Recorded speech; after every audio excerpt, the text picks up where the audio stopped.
Dear colleagues, I think this is time to resume and our discussion, and to start with the first roundtable, which we have dedicated to restructuring in the COVID-19 time, if I may say so. And we are questioning whether the social agenda might not be missing in the whole discussions when it comes to restructuring processes. And I would really much like to introduce to you the panelists of this first roundtable. I will first welcome the European Commissioner, Nicolas Schmit, in charge of the portfolio of job and social rights. Much welcome to you, Nicolas Schmit. The Labour Minister of Portugal, Mendes Godinho, and as we had the Labour Minister of Germany in the introduction, I'm very happy to welcome you here.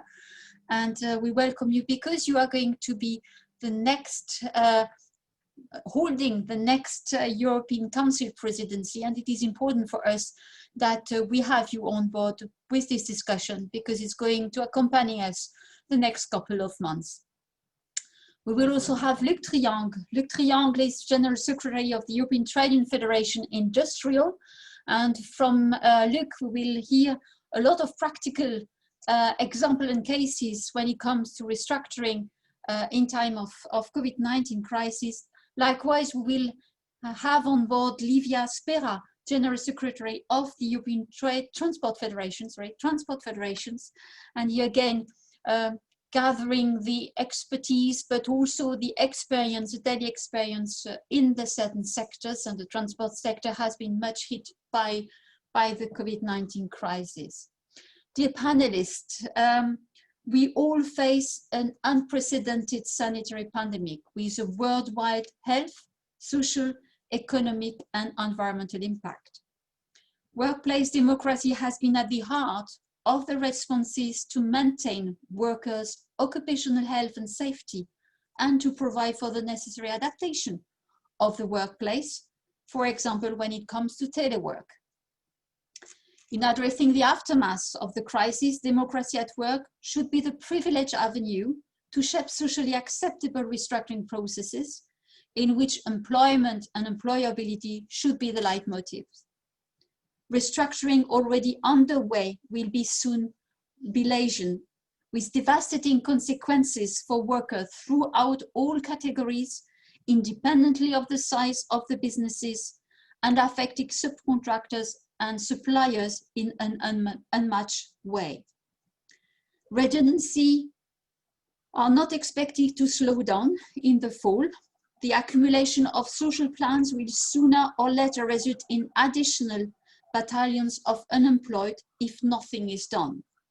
There is a clear need to do whatever it takes to change this situation. There is a clear need, indeed, to strengthen democracy at the workplace. According to a study, 9 million of European in short-time working scheme could lose their job in 2021, mainly in tourism, transport, hotel and restaurant, and culture. And it is time to crucial decisions. In the Employment Outlook 2020, which was published by the OECD in July of this year, the OECD has warned government to drive recovery while protecting fragile sectors, to reduce emergency aid without triggering massive bankruptcies, and above all to prevent the unemployment crisis from turning into a social crisis. In particular, in such a context, the full compliance and enforcement of workers' information, consultation, and participation rights are of major importance. However, what we see is that too often businesses are not complying with those rights as defined in the European legislation. We have brought some cases to the attention of the European Commission during the last months. As addressed and stressed by Hubertus Heil, the German Labour Minister, in his contribution this early afternoon, workers' participation, that is information, consultation and participation of workers in the decision-making process of businesses has been key in maintaining employment and social justice during the 8 crises, and so far during the current crisis in Germany, and in particular because it rests on a strong and living tradition in Germany. And Mr. Heil concluded in stressing that democracy at work is the responsibility of all of us, and that it requires a joint effort to guarantee the effective exercise of the rights to information, consultation, and participation. And his concluding words was, Europe needs more democracy at work. So I will turn to the European Commission now. And my first question will be to you, Commissioner Schmit. Where do you see your responsibility, and what kind of action do you intend to take to guarantee the effective exercise of the European right of information, consultation, and participation, in particular in the current restructuring processes? Okay, so hello, good afternoon. First, I want to thank you for inviting me, and it's a great pleasure to participate into this conference of European Works Councils. And I think the topic of this conference, which is fair restructuring, is really something which is at the heart of our policies today. And I have been involved already when in one country, not to name it, Spain, we had a big issue of restructuring, and there were indeed the question was has the consultation been applied as it should be?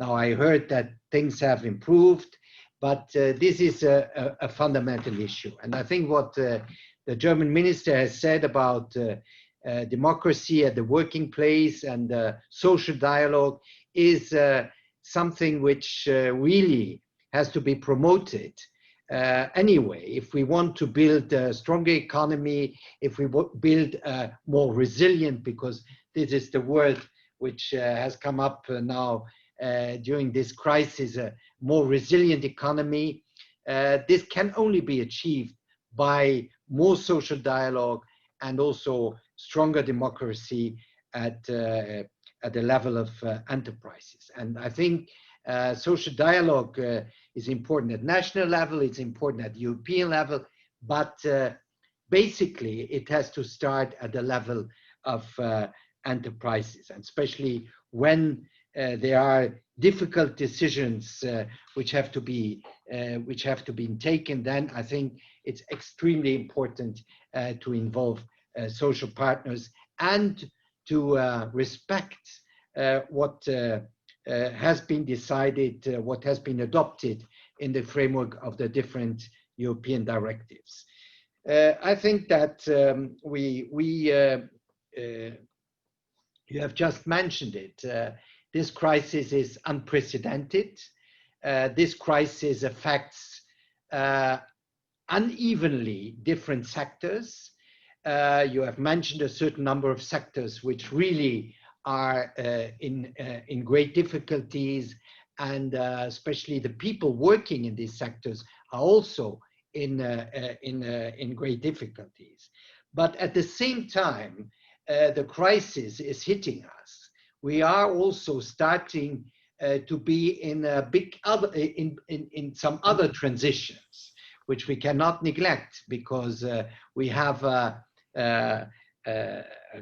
the environmental transition, which is very present in different sectors also, and we have the digital transformation, which has a strong impact on companies, on the organization of companies, and especially on the world of work.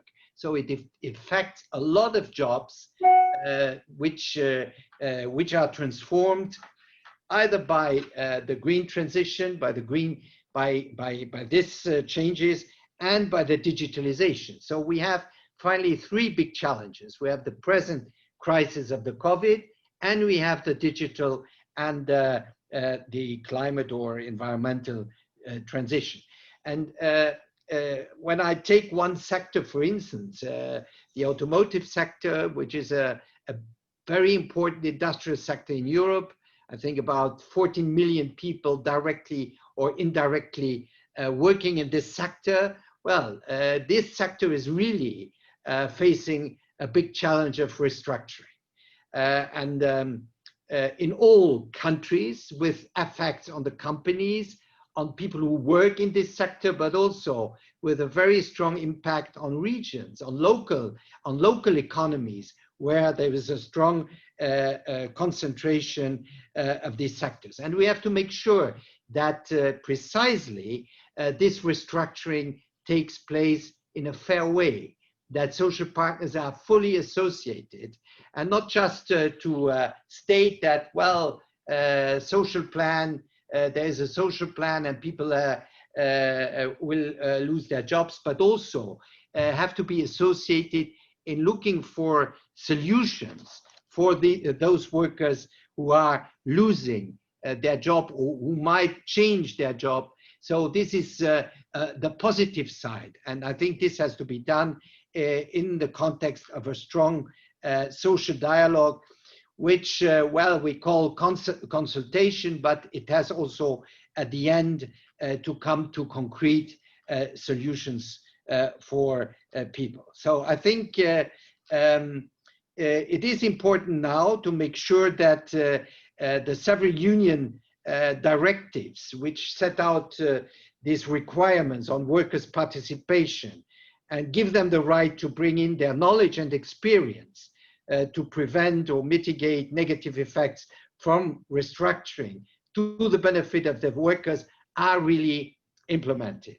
And this is an issue which will be discussed, which is now on our agenda, because the European Parliament has asked us to have a broad discussion in the plenary on these issues of restructuring, and also how the existing directives can be applied or should be applied, and eventually also discussed.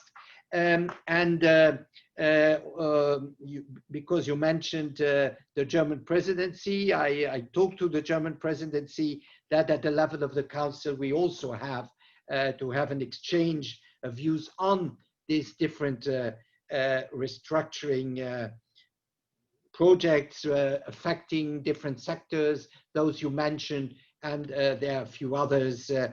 For instance, the aeronautics is also a sector where we see that there might be restructuring. Now, all that, how we proceed, how this consultation should take place, is based on directives, but it's also based on the Charter of Fundamental Rights, and especially it's based on the Pillar of Social Rights in its Principle A, which makes very clear that the workers and their representatives have the right to be informed and consulted in good time on all the matters relevant to them. So this is an appeal to all stakeholders, and especially to companies, to respect this, what is already written in the directives. Now, I know that sometimes arguments are given that we are living in a very special time due to the COVID crisis, to the pandemic. There is no reason why these provisions are not respected. Even if you cannot have a direct meeting, we have now a conference without being together. We nevertheless can communicate, we can exchange, so we have to be innovative in that sense. And I think technology gives us the means to be innovative, to do so, and to have the right consultation. So this is a very important aspect. I would just add one other aspect, which I have been sensitized to by national unions. And this is the fact that we have basic rules at the European level, and they have to be respected. They have to be applied. And member states are responsible for the application, for the implementation of these European rules. But beyond the European rules, we also have national rules. We have those countries who are much further, who have a much higher level of participation, of co-decision, and so on. And I think there is a danger, and I'm aware of this danger, that might, in a European, in a larger context, these rules or this legislation or these practices are circumvented and not respected. And this is a point which has to be looked at, and because we cannot weaken the practices or the legal provisions in the member states concerning a much broader or deeper type of, let's call it economic democracy at the level of the enterprises. Perhaps a last word on how we finally try to mitigate at this stage this real unprecedented crisis. I think the right solution, because here I think all the member states have learned from the previous crisis, is to make all the possible efforts to keep people in their job. The idea that, well, okay, we are just firing people, and then once the economy comes back, then we will see and people will find a new job, I think is not the right solution. So the short-time work schemes have been more or less adopted by all the member states. And this is, I think, what prevented us in Europe from at this stage at least, from massive unemployment.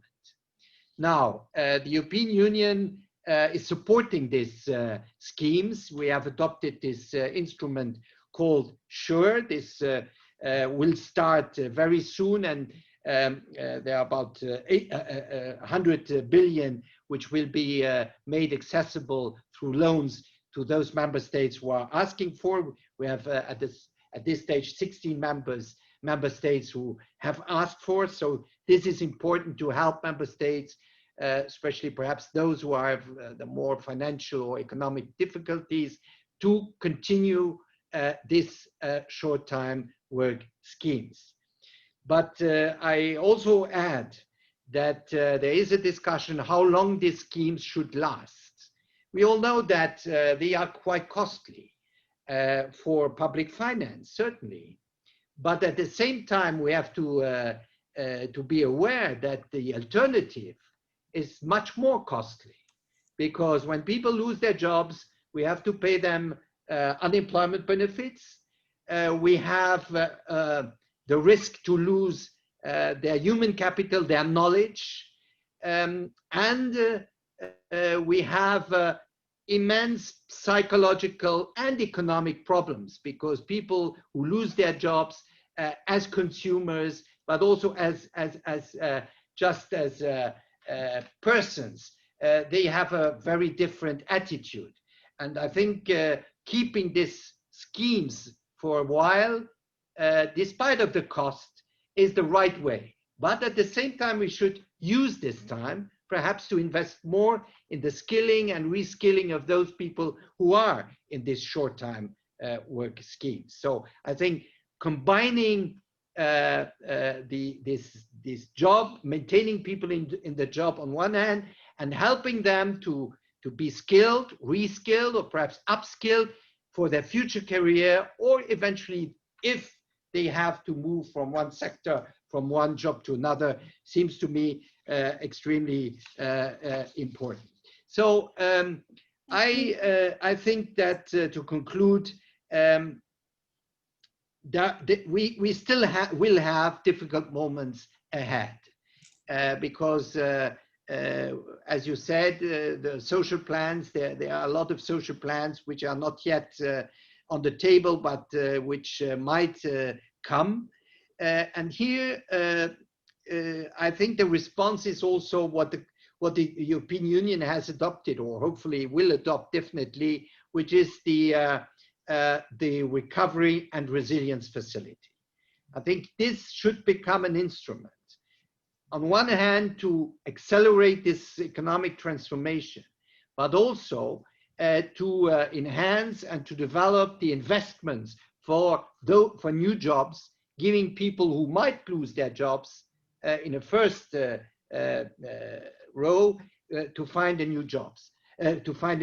And here again, skilling and reskilling will be extremely important. So investing in people, investing in social infrastructures is of utmost importance.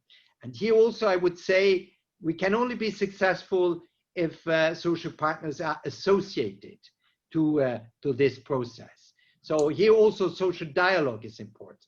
So we have social dialogue in this crisis at the level of restructuring, but we have also the need for better social dialogue when we have to rebuild our economy, when we have to implement this restructuring in a positive way by developing new activities, by creating new jobs, and by giving people the right skills to be able to take these jobs. I stop here. Thank you very much. Dear Commissioner, thank you very much for these developments. I think they were very large and very concrete in some occurrences. I think a lot of food for questions and food for thought, and I'm sure the practitioner in the room, the European Works Council's member, will address to you some questions after the other interventions. What I take from your intervention is that democracy at work is not put in quarantine during the COVID-19 crisis. And we have rules, and we have rules that have to be implemented at the national level to be enforced. And my question to you would be, after the intervention of the other panelists, what do you do when those rules are not properly enforced? And what do you do when evidence shows that, for example, the European legislation is not clear enough and is not precise enough, and that leads to, for example, circumvention of existing legislation? But we will keep those questions for the after the intervention of the other panelists. Thank you already for your intervention now, and please stay with us because the practitioners will have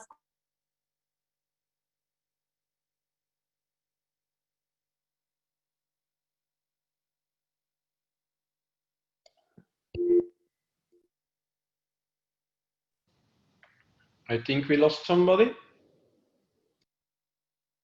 Yes. Yes. Isabella, you still there?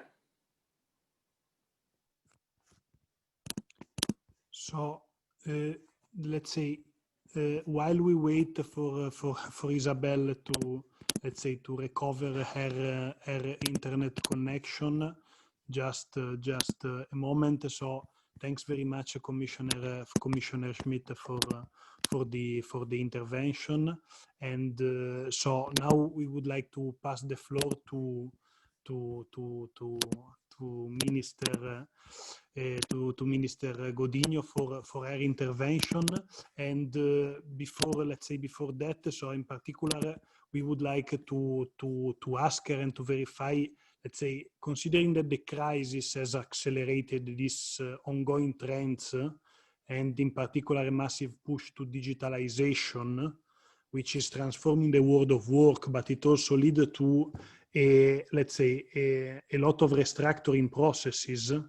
So in order to shape those restructuring processes in a fair way for workers and for trade unions, indeed we need more democracy at the workplace. So which are the plans, in your opinion, also from the Council perspective, from also your presidency, through which we can expect some actions to ensure that existing rights are enforced, but also that we have improvements to the legal framework and actions to strengthen democracy at work? So, Minister, the floor is yours, and thanks very much again for your participation. Hello to all of you. This is Anna from Portugal. Hello, Nicolas Schmit. Hello, Isabel. We're not seeing you at the time, but I can imagine you're there. And hello to all of you. First of all, congratulations for organizing this online meeting and discussion, because I think at the time we all need to be inspired by each other and to hear what's everyone sharing and thinking and putting in place. I would say, first of all, and taking the words of Nicolas Schmit, we are all facing challenging and unprecedented times, of course, and we need to answer in different approaches, I would say. On the one hand, as at an emergency level, where we have to answer the immediate needs, and also at a transformal level, where we have to look at the changes that we have to do in a more structural way. I would mainly address three ideas that I think we all face right now. First, we need to stay very focused in our goals, and our goals must be at the time to protect workers at any cost, protect jobs at any cost, protect income of families at any cost. I think this is the crucial, and this must be our main goal at the time, to guarantee that we are protecting people, families, and workers at any cost, using the different instruments that are being put in place by all the countries. Just to give you the example of what's happening in Portugal, through the extraordinary measures that we created, we have around 25% of our active population under extraordinary measures. Different types of measures, but 25% of the population is receiving these extraordinary measures. We also decided to guarantee that these special supports to maintain jobs would be in place at least until the end of this year. So till December, we already decided this, to guarantee that we had some specific support to maintain jobs in this very difficult time. But at the same time, creating a little bit different mechanism to guarantee that workers could recover more in terms of income. So a mixture. It was a different type of measure that we put in place, but again, to support companies, to help them maintain jobs with different types of supports according to the situation of the company. So it depends on the situation of the company, the type of measure that we put in place. Again, second message, we must do this, but we must build together. It is not possible to do to face what we are facing if we do not build the solutions together. In Portugal, what we've been doing is to guarantee that all the solutions and measures that we've been implementing in a very tough time and very quick time are put in place, always including social dialogue. We have regular meetings at the social dialogue upper level with the government, and also with unions, to guarantee that we try to put this in place, guaranteeing participation, even if sometimes it's a participation in a different model. There's no time to send consultation forms in a traditional way. So even that has made us change the type of dialogue we are having, that has to be much more dynamic and much more flexible. And we must all, I think, have a different mindset to be open to adapt and be flexible in the measures and to answer the different needs, because the situation is always changing. Another thing, and I do think that this should be also another message, is that we must take this time also to accelerate change. The change that we needed to have, and that now we have more legitimacy to put it in place. I think this moment showed how fragile some groups are, how vulnerable some groups are, how our social security systems don't include everyone. So we must make the changes that must be made. And we, again, doing this through social dialogue and together, to guarantee that we learn from the moment that we live, and to guarantee that the next moments are not business as usual. This has to make us change what was wrong in our model. I do think this is also the time for a new social commitment. to face the challenges we have, the problems, the fragile vulnerabilities that this moment showed, and to tackle, address them, and answer them. Namely, in terms of what social security systems mean in terms of guaranteeing that everyone is part of the system, that the system is effective, it reaches everyone, and again, also to address this moment to guarantee that we take action in terms of upskill and reskilling, as Nicolas was saying, to guarantee that we are prepared for the next moments that we know that will not be easy. And again, to face the digital transformation that we thought would happen in years, and it's happening so fast. This new social commitment has to guarantee what I do think we all agree in theory: economic security, equal opportunities, and social justice, guaranteeing different answers from the previous crisis. We learned from the previous crisis that the answers were not sometimes the best. So we have to guarantee that this time the answers we are giving are the ones that answer the needs of people, based in confidence, based in protecting workers, based in protecting income, in supporting companies, and in answering what people really need. And I think people are anxious to believe in this social Europe, the Europe that looks at the European citizens as the client that Europe has to serve. In terms of reforms, I was also saying that we have to focus in promote decent wages, to guarantee democratic values and equal rights, and to face the future of work, addressing the opportunities, the challenges, and the problems. If we want young people to believe in Europe and to stay in Europe, we have to make them believe in the conditions we are all creating as a society. Well, what does this require? It requires strong safety nets that work at all kinds of levels. It requires strong public initiatives and instruments, financial and non-financial instruments, and strong social dialogue involving always workers as key elements in this. Well, of course, in Portugal, we will have the presidency in the first semester of 2021. We are completely committed, and we will deliver on the European Pillar of Social Rights, putting the social area in the center of the discussion. And we will deeply discuss the European Action Plan to be presented by the European Commission, of course, with a very important area dedicated to the future of work. That will be in the center of the agenda. And we will do everything to reach political agreement on the initiatives to be presented by the European Commission, namely in terms of the European minimum wage.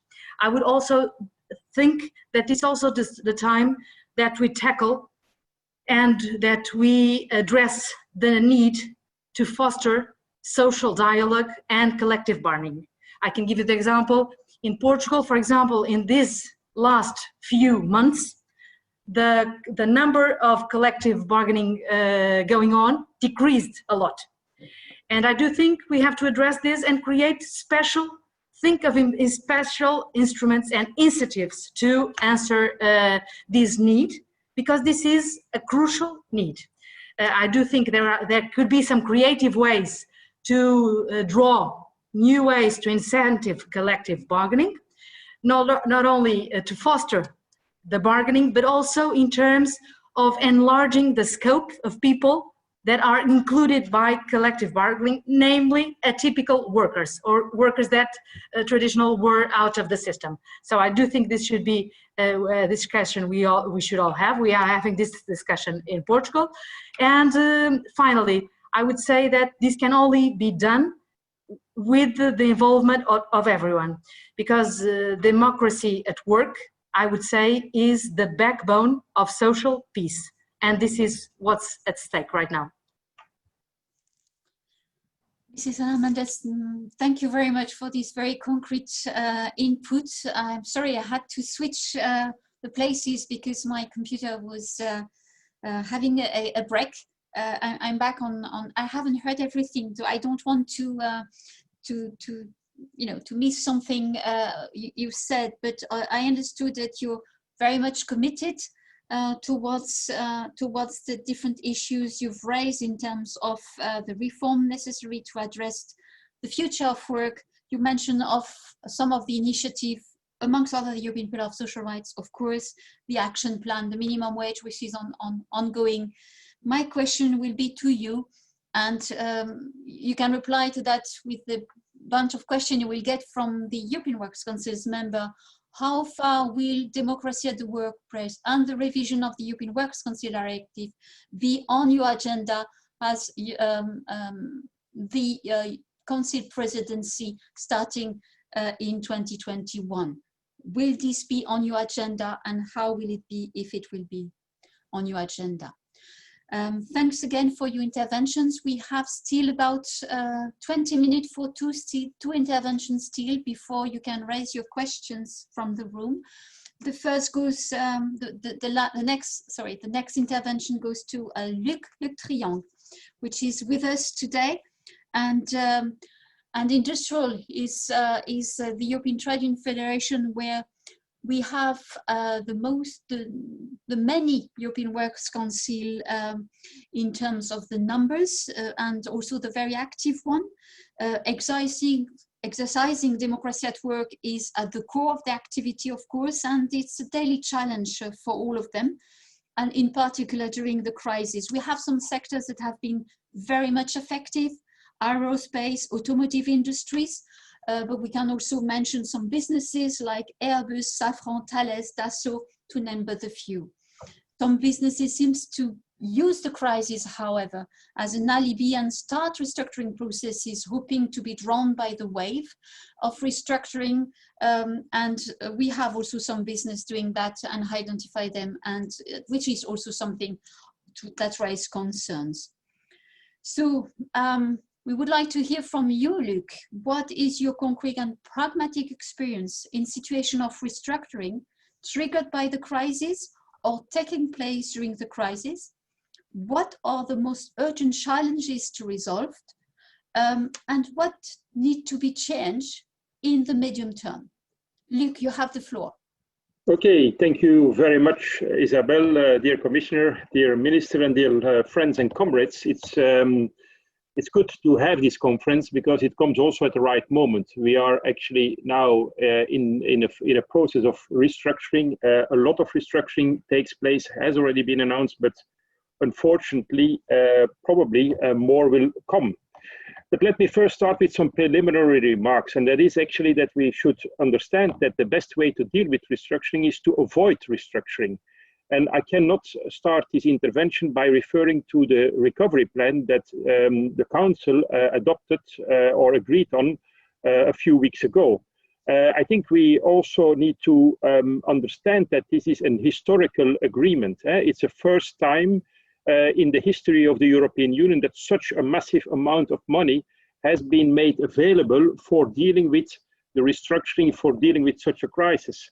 So we should indeed embrace this idea and this decision, although we also need to be careful and look to some weaker points, and that is immediately to the governance of this recovery plan.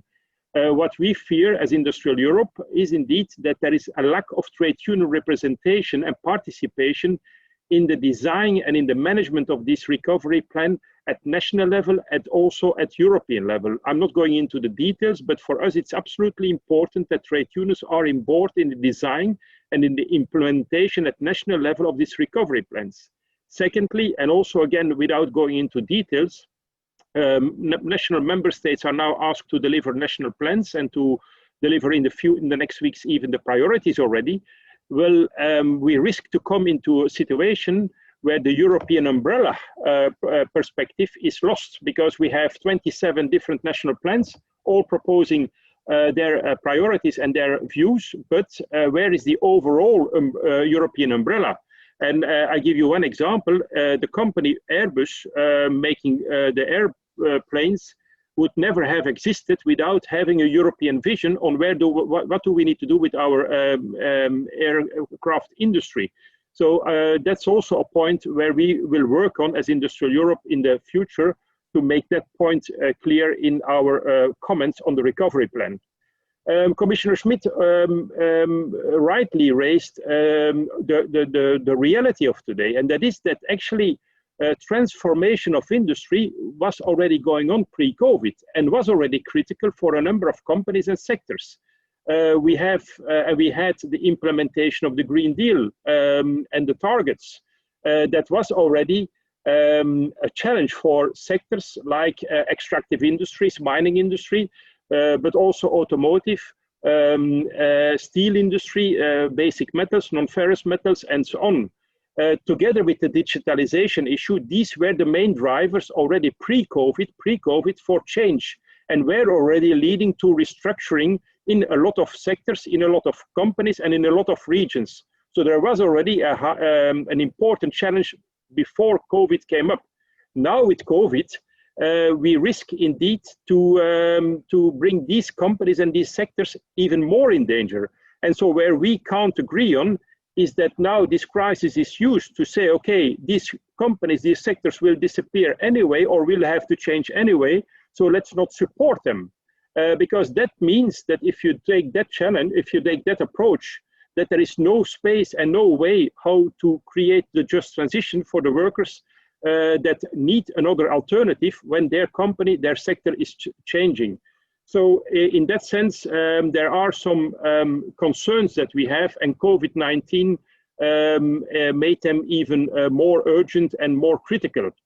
And then preliminary remark number 3 is indeed that this crisis questions our views on globalization. Globalization was put forward by many, and I'm not going into an ideological debate, but by many as the solution and the reason for economic growth and job creation. Well, now we see indeed also the negative effects of globalization, the effects it has on our supply chain, the fact that we also have certain essential products not anymore in our own production in the EU. And you see also the effects of the race to the bottom, which was the guiding guideline for many multinational companies over the last 2-3 decades. So in that sense, these preliminary remarks need to be made. Well, when we now talk about the context in which we are today, some information has already been given in other introductions, but I would like to repeat them. We see now that 1.5 million people already lost a job since March this year.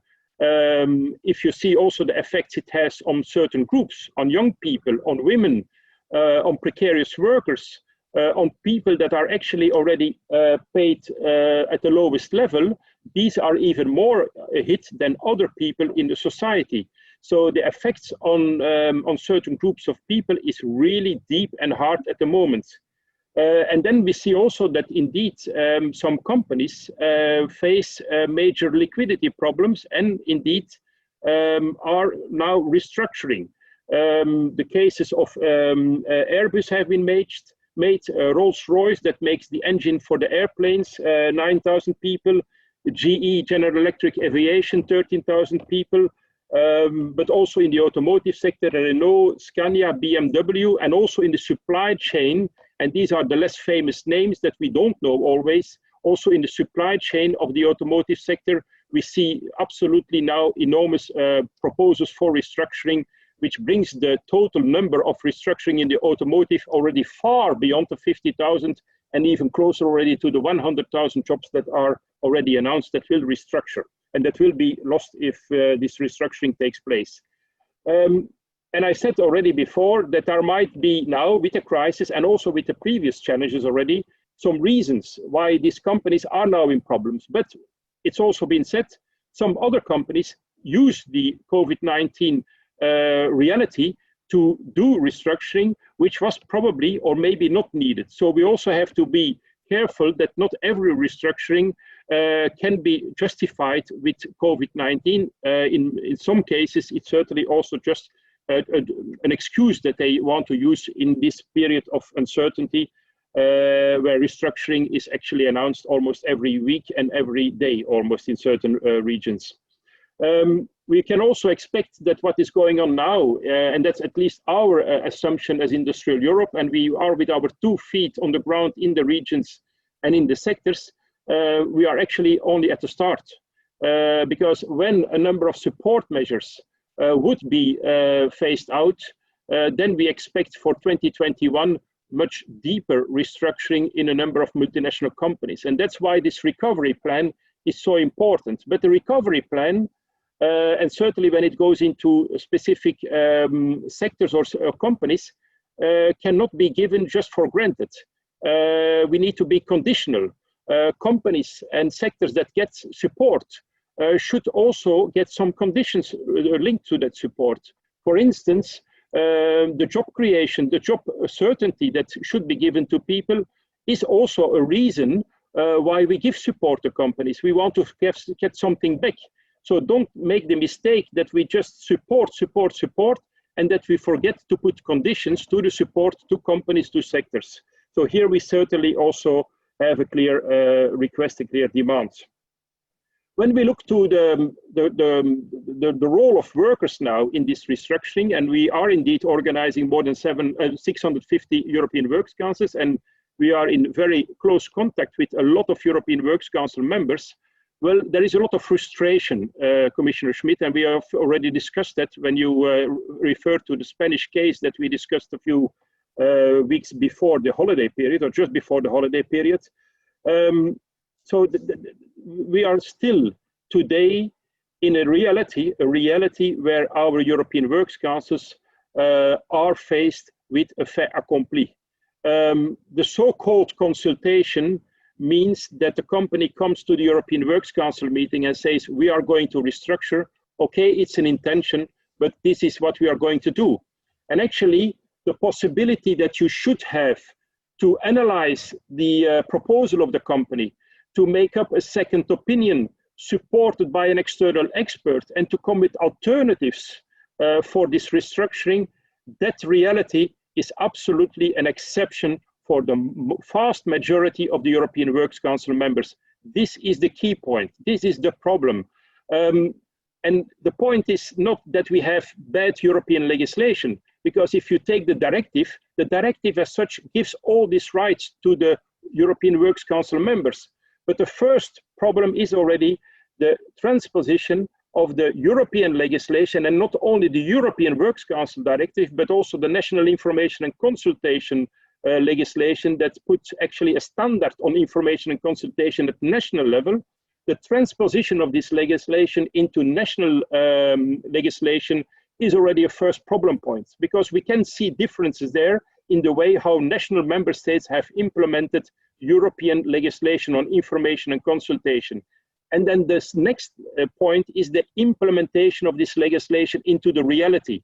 And there we see absolutely a big gap between, on one hand, the reality of the daily reality of European Works Council members, and on the other hand, the nice legislation that we have at European level. So those things are not connected. This is not always reflected.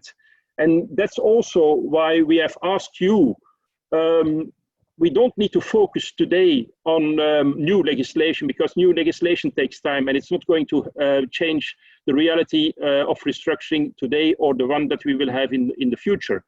What we ask from you specifically and from Europe is just to say what the legislation tells us to do. The enforcement of the legislation, the clarification.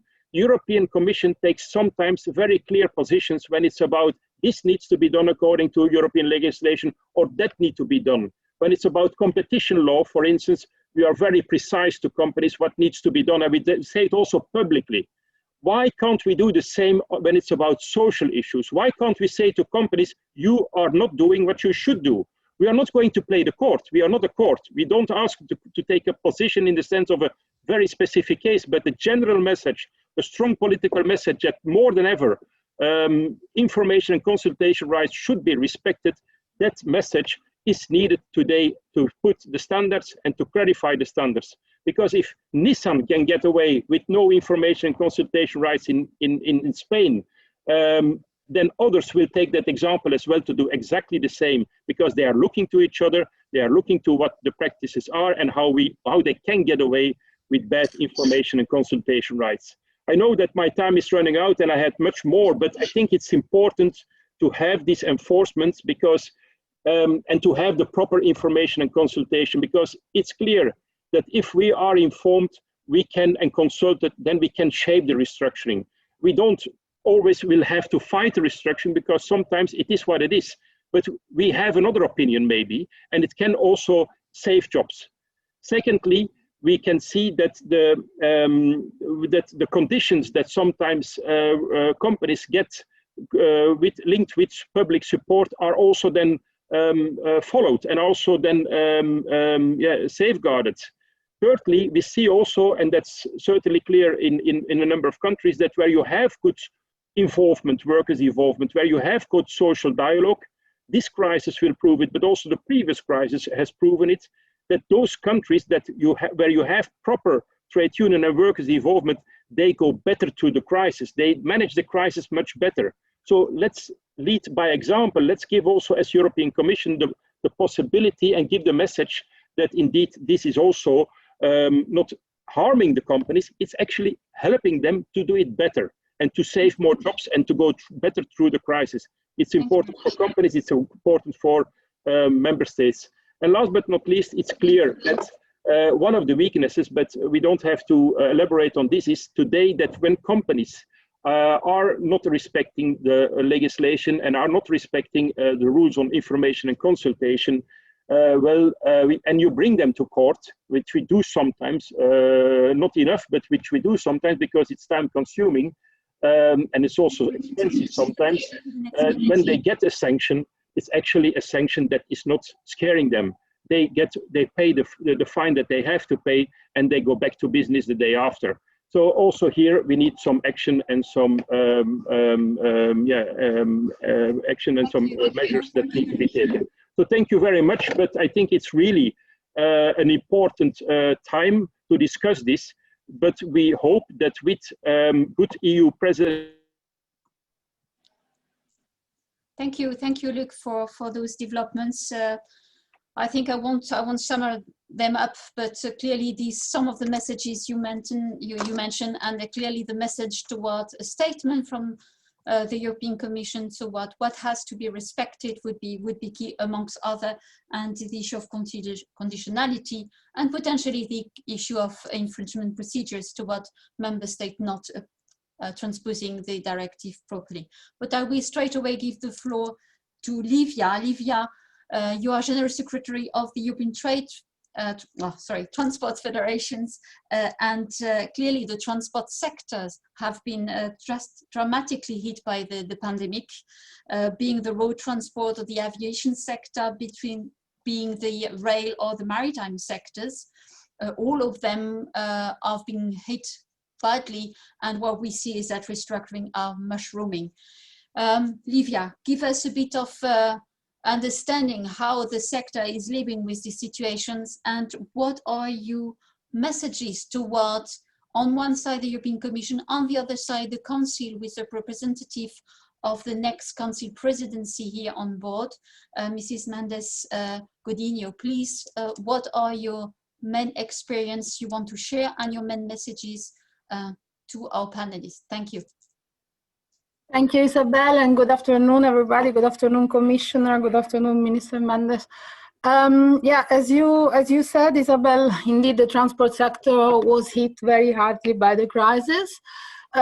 We have seen a lot of redundancies already. We have seen a lot of bankruptcy. We've seen a lot of restructuring in some sectors, notably in some segments of passenger.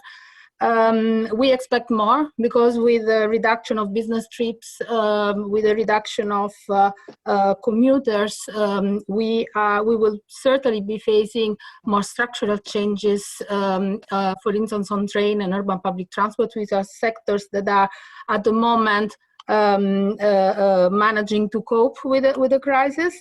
So as the previous speaker said, indeed we have seen just the summit of the iceberg, and we have to brace for even harder times ahead. Of course, it's always nice to talk with Commissioner for Employment and with a left-wing minister who are close to our problems, close to our priorities. One of the points that we are trying to make here at the ETF is that we should maybe, even if it's more difficult at the moment, we should maybe be louder as a trade union movement and go more out there. And the minister talked about social peace. Maybe we should break the social peace, because I think there is an urgent need to be heard, and when information and consultation rights do not work, I think it's high time to take the next step. The transport sector has been always historically a bit Europe's Far West. Some segments of the transport sector have been no man's land already for many years. This is something that we have been highlighting, emphasizing, and the COVID crisis has of course worsened the situation. As I said, companies have been hit hardly, but of course there are companies that are just taking advantage of the crisis and are just using this crisis for worsening working conditions, for firing people, and so on. We have some usual suspects, traditionally bad employers, so no surprise. But we also have some newcomers on the front of bad employers. So some others have joined the club. We believe that, first of all, Luke also said this, we are already missing an opportunity. So a lot of money has been injected at European and national level, will be injected, and we have missed the opportunity to link any kind of public subsidies, any kind of public support to companies, to social conditionality.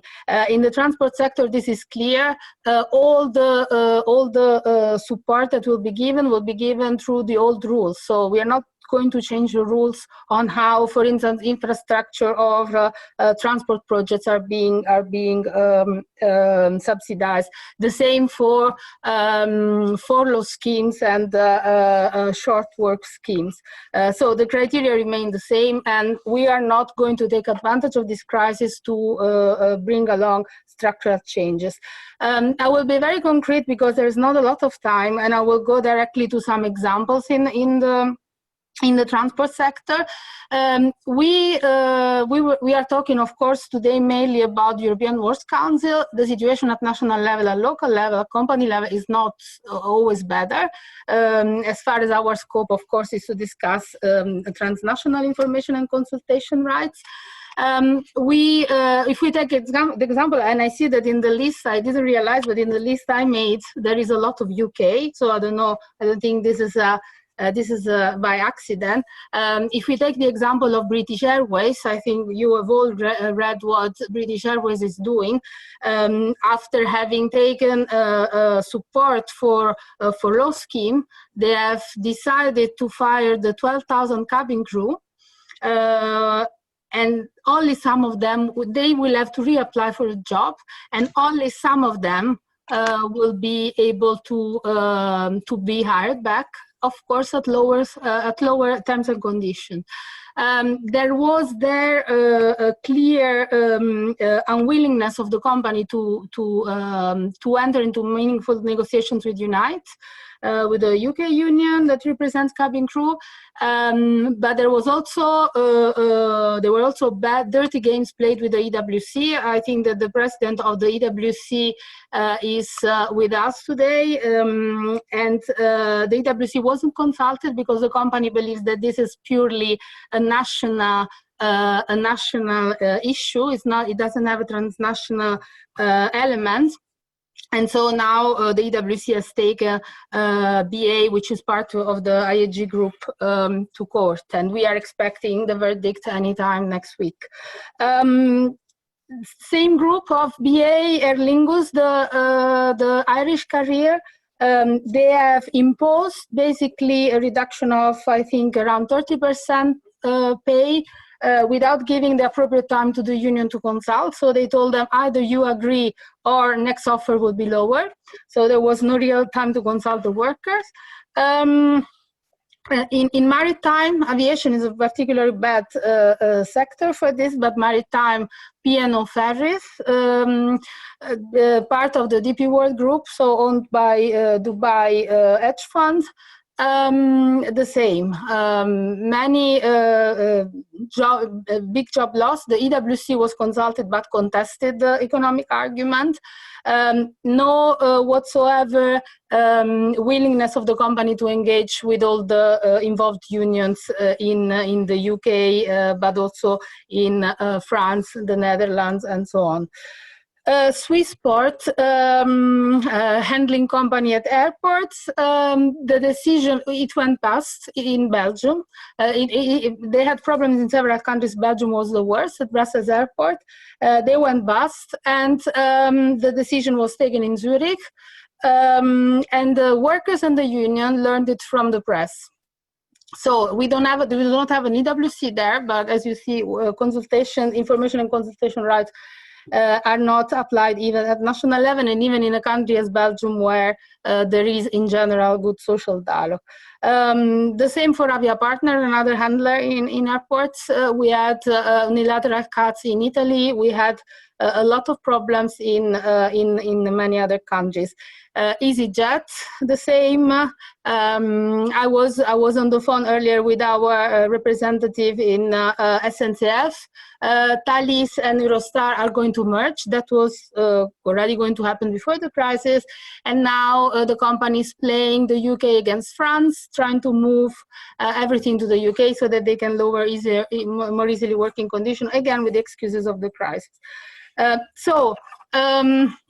All these come, of course, as it was said, in a context where we are facing digitalization, we are facing climate change, which are two phenomena that affect transport particularly hard.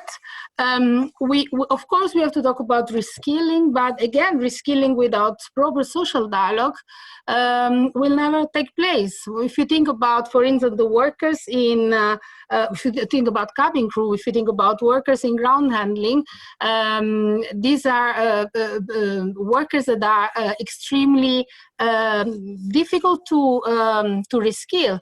If we talk about people in ground handling, they do not have very high-level skills. They normally do not have a very high-level education. It is extremely difficult to go to middle-aged people and say you have to reskill, you have to move somewhere else in the context of the crisis. So yes, it's nice that there are means to reskill people, but then concretely, how is this going to take place in a context where also pension age are going up? So it doesn't, all the context doesn't make things easier. And then my last point is that it's true that we need to work for better implementation on information and consultation rights. We need to see if the directive needs to be improved, but we also need to act directly on European policies, on European sectoral policies, because when we are talking now about the new mobility strategy that the Commission is preparing, and when we see that that Commissioner Vălean, the Transport Commissioner, doesn't really have, let's say, open ears to what we want to say, when we see that there is no whatsoever intention to mainstream the social dimension in the transport policy, then we see that the sector is not going to change, and in a sector like transport, if we take, for instance, road transport or logistics, where there is a lot of fragmentation, we will never, due partially to European policies, we will never manage to improve information and consultation rights or social dialogue, simply because the structure of the sector does not allow it, simply because we are allowing letterbox companies, social dumping. So it's not just about looking at how we inform and consult workers, it's also about looking at the broader picture and make some policy coherence all across sectoral policies in Europe. Livia, thank you very much. I think you were to the point in many occurrences, and thank you for this short and sharp intervention. I think the messages are clear, and I will hand over to the floor and to Nicolas. But first of all, I would also like to thank you very much, all panelists, for your participation and for your contribution. Please stay with us. The European Works Council's member in the room are going to ask you their questions, and we would very much appreciate if you could give a hint of a reply to those questions. So Nicolas, please, you have gathered some questions from the floor. Yes, thank you very much, and thank you very much as well to the panelists for still being here today with us to answer the questions of the public. I will switch over directly to Caroline from the CFDT. Please, I will collect 4 to 5 questions right now, and then we'll give the floor again to the panelists to answer them. So, Caroline de la CFDT, s'il te plaît. Okay, do you hear me well this time? Okay, perfect, thank you. So my question is to Commissioner Schmit. So good afternoon to you. When you took the floor, you talked about the consultation rights according to the directive, the national laws, the fundamental rights in Europe, and you said also that, this rights could be more or less important according to the laws. Okay, so my question is as regard to the Brexit, which will be a hard Brexit with no deal. We know that a lot of companies where the EWC at their direction under the UK law will choose the Irish one. And we know that the Irish law is not easy one when you want to go to court, when the information and consultation rights are not respected. So do you have a view on that? Do you know that many companies will choose the Irish law to pass over the information and consultation rights? What do the European Commission think about that? All right, thank you very much, Caroline. Then Lisa Johanna Pessonen from Finland, please. You had a question, and if you could please keep it short. Yes, hello. I was just wondering about the protection when most of us have moved to mobile working, and especially for the occupational health and safety point of view, the protection of employees when they are not in the company premises is not very good, or it's at least a lot less than what they would have in the premises. Is there any idea what kind of, or if there is any plans to have any kind of protection laws or directives on European level? Thank you. All right, thank you very much, Lisa Johanna. Hugh Kramer from Luxembourg, and I'm sorry if I didn't pronounce that right. Good morning, could you hear me well? Okay, great, thanks. Point to Mr. Schmit. In fact, as I'm working from Luxembourg, Mr. Schmit, you have been our minister for years indeed, and you know we have been complaining for years about our collective rules, okay, the rules to lay off people in Luxembourg and the rule about the Job Protection Act. We have been complaining for years about it. It's far too easy for an employer in Luxembourg to lay off people.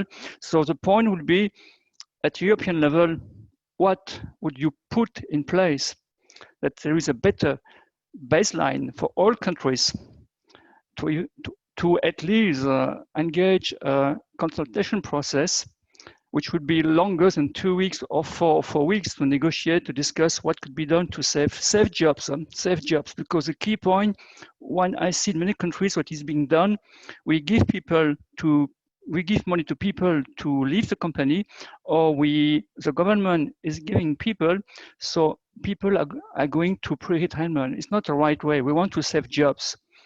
So what would you put in place at European level so that we have a minimum baseline, and as well to avoid competition between countries? Competition means competition that employer will move jobs from one country to another country because it's easier in one country to, for example, lay off people. Thanks. Thank you very much. Then we have Ulrich Thompson.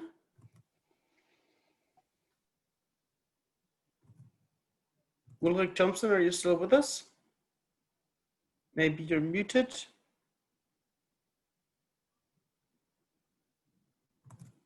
If not, then I would like to give the floor to Miguel Ángel UGT España.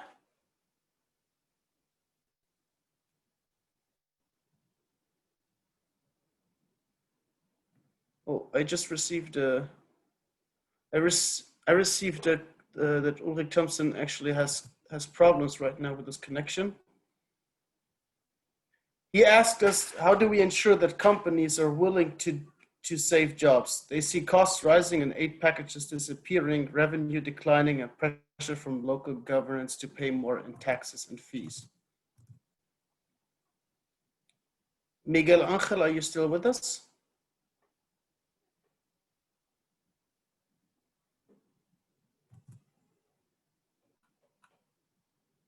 Then Gizio Santoro Gido, I'm really sorry, from FedEx.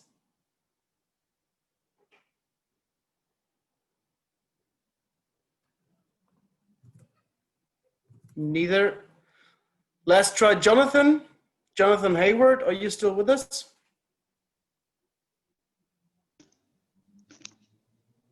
Yes, I'm here. Can you hear me? Yes. Lovely. Okay.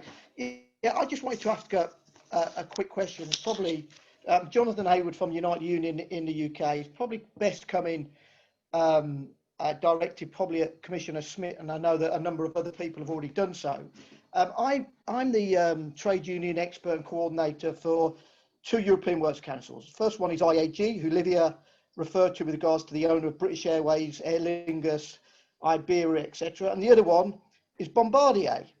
And I've had two experiences recently of restructuring. The first one where IAG announced, as already said, 12,000 redundancies in British Airways, 500 in Aer Lingus, and the closing of bases in Austria and France, and the company claiming that it wasn't transnational, and if the European Works Council wanted to go to court, they could do, but quite frankly, they were going to go ahead with the dismissals anyway, and we're still waiting for a judgment from the Spanish court on the outcome. But the question is, even if the Spanish court rules in favour of the IAG European Works Council, it's already too late. The 12,000 dismissals of British Airways have already taken place.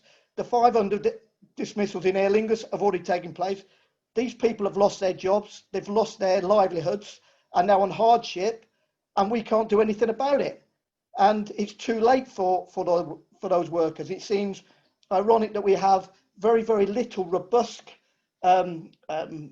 enforcement mechanism in place to make sure that companies comply with laws that protect employees. Yet on the other side of it, I'm also dealing with Bombardier, where Alstom are trying to acquire Bombardier Transportation. And in order for that to take place, they have to be a stringent employment law to protect the market and competition. And the Commission won't allow anything to go ahead unless remedies are put in place, divestments are put in place in order to protect the market. So the question for me is, why is there a two-tier enforcement and priority for two sets of European law? One to protect the market, which is robust, and the Commission sticks by it. But when it comes to protecting workers, there seems to be little opportunity Jonathan, to protect please and keep it ensure short. that they comply with their regulations. Thank you.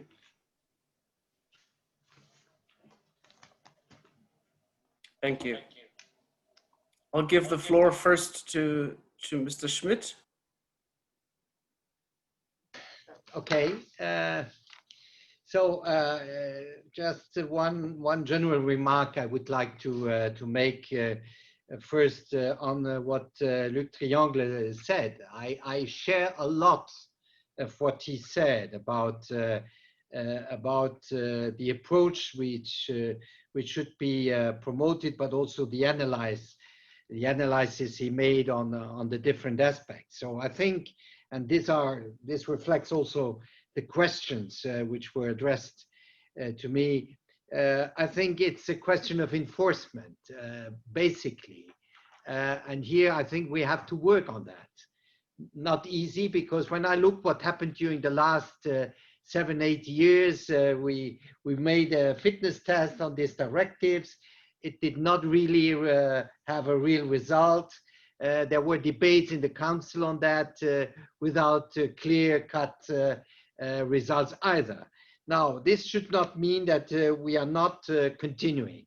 First, I would say this idea that we have to clarify the standards and to clarify what it means really, information and consultation. Well, if it's just information, I can come and say and tell you, well, I inform you that I'm just, I want to reduce the workforce by so many. That's my information. When I have an obligation to consult, that's quite a different approach, because if I consult, I at least have to take into account what you are telling me. And this is a question certainly of interpretation, of clarification of what it means, but also, I must say, a question of company culture. And here we have to work on that, because this company culture, to say, as somebody mentioned, or I think it was Luc, we are just putting you at a fait accompli, and just you have to take note of that, and that's it. And this cannot be that way. I think consultation means that, okay, you have a point of view, and then we have to try perhaps to find a common solution. Okay, at the end, and that's another question, the management or the company, the views prevail, but at least you have to look for alternatives. You have to look for solutions which take the views of the employees and their representatives on board. So here we have to work on clarification. How can we do it? Well, there was this idea of having a handbook which could help us to clarify. This was not welcomed so much by the trade unions, as far as I've heard, but I think we have to look after the right way we can do that. I think now opening legal changes of the directives, it will take us years, because when I look at the debate at the council, there was no big enthusiasm from member states to reopen all these directives. We have to have the best enforcement. And this brings me to the question on different countries.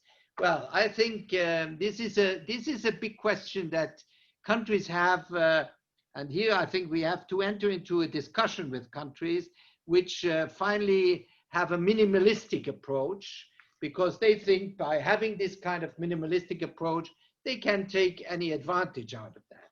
And I think this is not the approach we are really now putting forward, which is that social Europe should become a reality. And I agree with what was said. Well, we protect a lot the market, but we do not protect so much people. And we have to restore some kind of a new balance between protecting markets and protecting people. Now, this is a nice formula. I know that we are not yet there. We have to fight for that. But when we are talking about social Europe, we really have to bring this into our reflection and try to give it a concrete content. Now, a Brexit was mentioned. No, the discussion now in the Brexit context precisely want to prevent that you can have one country which is outside the Union to circumvent finally social legislation like also the information and consultation. These are those who are outside, but those who are inside have to implement and enforce the European legislation, and that's why it's so important to clarify what we are meaning by it. So we have really we will have a debate in the council, as I have said, in probably in December on all that, and the Commission will certainly come up with ideas how we can improve the implementation of these rights. Well, on jobs protection, well, I think that precisely looking for good alternatives, how we can, if the restructuring has to take place, how we can find the right ways to protect jobs, but also to give people opportunities to change their jobs.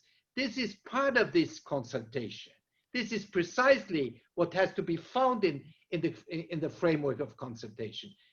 Let's be frank, we know that there are restructuring of companies where jobs are lost and have to be lost because this is unfortunately the economic reality. But we always have to try to find, first, to minimize the loss of jobs, and second, the right solutions for people to find a new job. And this is active labor market policy, but it's also very active social policy. And I agree that if we have these disparities in the European Union, and companies look where are the conditions, the less how do you say, less constraints. Well, therefore we have to have a solid social level playing field in Europe. We have to work on that because it cannot be that companies move along the level of social protection. So these are perhaps last, you asked me about the remote working. Certainly, this is a new reality in the world of work.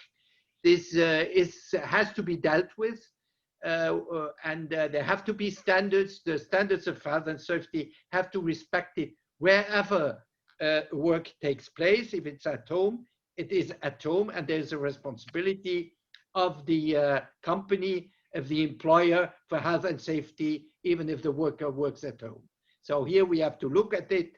I heard that in some member states there is already a negotiation taking place how this remote or home work should take place. If there is a need to broaden that and to have common standards at European level, why not? Thank you.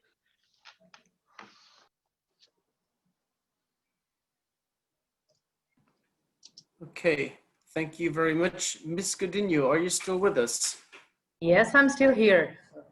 I'll give the floor to you then.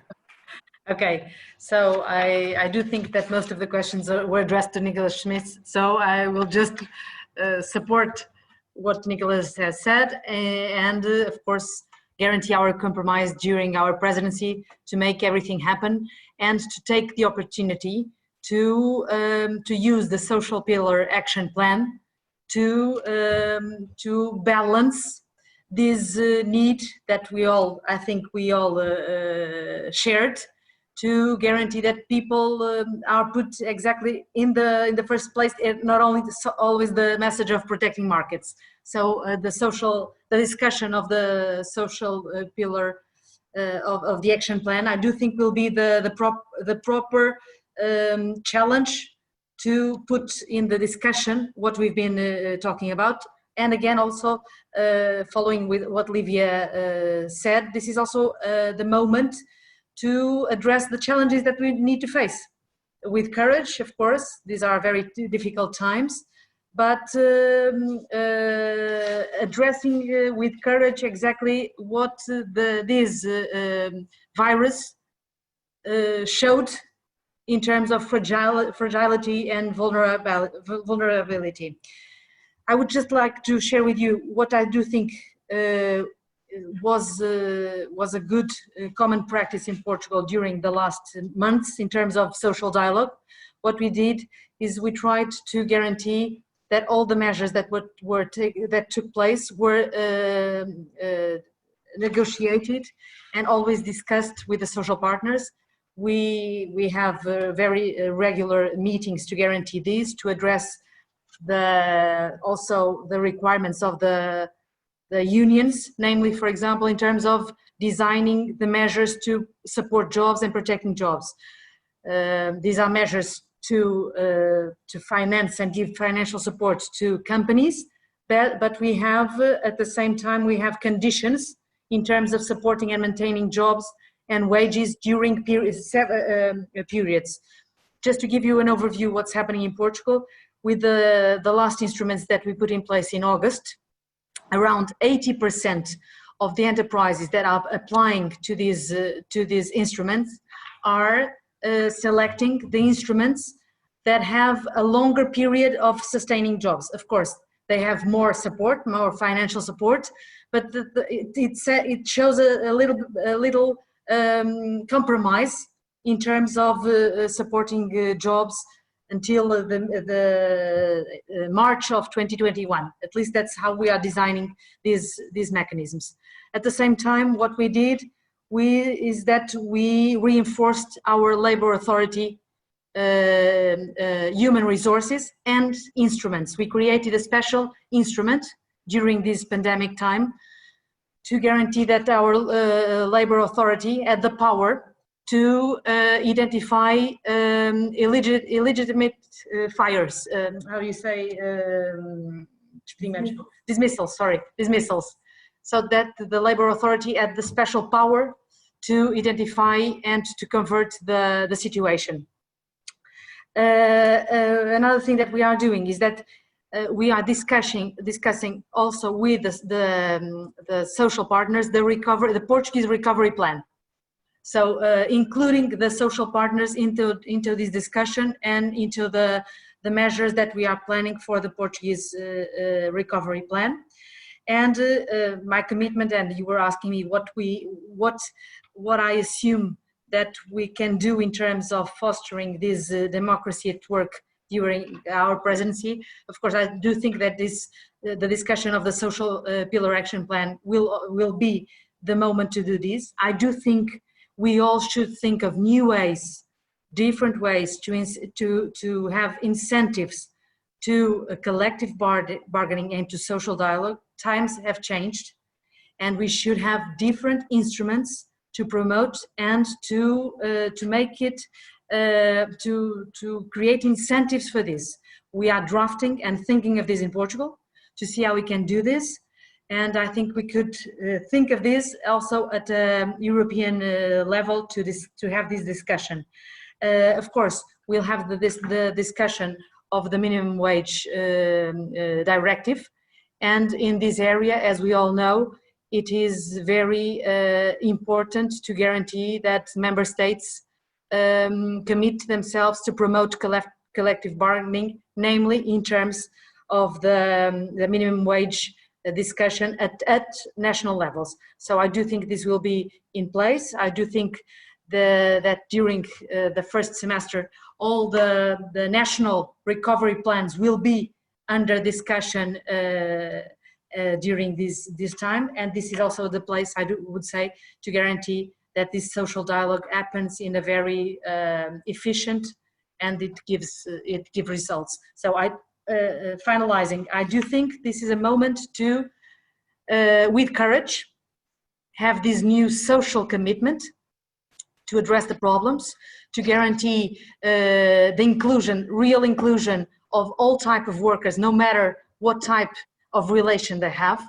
to treat them in the same way, to enlarge and increase the type of workers that are included in collective bargaining, and to guarantee, of course, that we tackle what was obvious, that was under protection, and that we find different solutions and different ways of inclusion. I do think that we must have the courage to answer in an emergency moment, but to answer with structural difference instruments to answer what people need. People are willing to and want to have an answer from all of us, and this is our commitment. Thank you very much for that intervention. I would like to give the floor to Luc and Livia, and I would really like to ask you to be as short as possible, especially regarding the working time of our interpreters. So please keep it short. Luc. Yeah, we do take care of working time, so I will keep it short. No, I think most has been said. So I think we are all agreeing that we don't have to wait now for new legislation, because that's not the way out of the urgencies of today. But we need to use the legislation that we have. And I think the intervention of Jonathan was actually also a little bit copying what I said in my intervention. Why can't the Commission be as clear on social commitments and on social inclusion of workers and trade unions in times of restructuring as they are sometimes when it's about other issues related to competition law? So I think this is the point. We don't ask for new legislation now. In the future, sure, but not now. So this kind of statement, this kind of strong point that should be made by the Commission on this need to go well through this crisis in the interest of everybody, of society, of companies, of workers, to do it through social dialogue and real consultation. That kind of declaration is needed. And it's also aligned with the intervention of the Portuguese minister, where she talks about the social contract. So this is the essence, and that needs to be set by the Commission. And we hope that in the near future we can hear this message much clearer from the Commission than what we heard in the last weeks or months. So that's all what I want to say. Thank you very much, Luc. Livia, you still with us? Yeah, I see in the chat that many colleagues, comrades, are not very satisfied by the answers regarding what would change, regarding Jonathan's question, what would change even if we would win in court, which is, of course, a question that remains on the table. But I think that the commissioner and the minister get out of this roundtable with a long wish list from our side. I think that the messages were very clear. We hope that the Portuguese government, the Portuguese administration will be keen to prepare, not just to talk to us during the presidency, but to prepare actually the presidency with us, because this is key, and this is an element that is somehow lacking traditionally. Of course, their mandate will be crucial for trying to make these changes that have been missed so far. And so I think that the message from our side is clear. We're all open for cooperation and discussion, but we will have to be ready to take it to the streets when we will be able to get back to the streets if needed. I just would like to thank you, all of the panelists, for your very interesting input and for the lively discussions. It is much appreciated, and we go on board with a lot of, we go further with a lot of interesting new ideas and directions of actions that the Commission and the future Council presidency is going to take.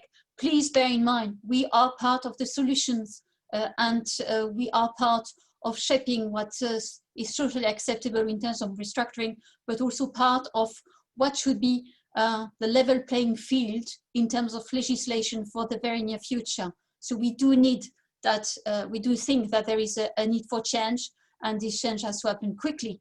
Otherwise, people won't wait anymore and the trust will be gone. Thanks a lot for your interventions. And I will break for 15 minutes and come back in 15 minutes time for the last session. Thank you very much.